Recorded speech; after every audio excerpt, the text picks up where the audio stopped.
In this video, we are going to learn how we can record the bad debts while closing the customer pending invoices in QuickBooks. So let's get started.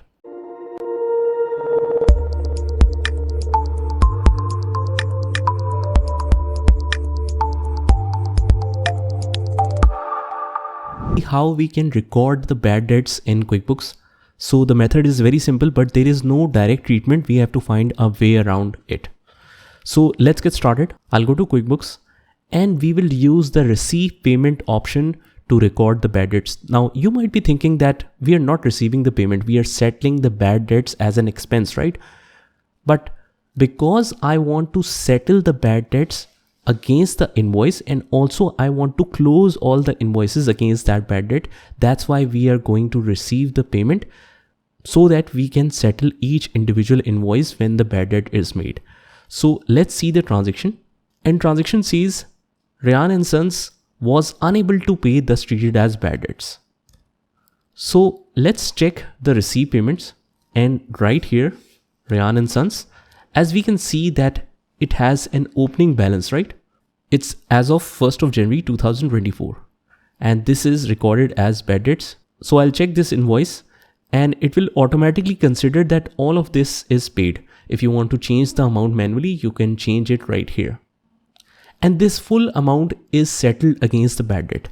Now, since we are in the receive payment option and we are not receiving any kind of cash in return for the bad debts, so I will discount this complete invoice against the bad debt. So I'll go to the top and click on this discounts and credits option.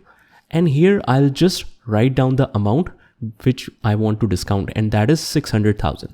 So let's enter 600,000 here and I want to settle that as a bad debt.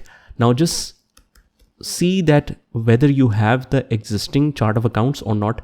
If you don't have any chart of account existing, just write here bad debt, and as you press tab, it will automatically recommend you that account is not found. You need to create a new account. So I can click on setup and let's settle it as an expense because bad debts are indirect expenses.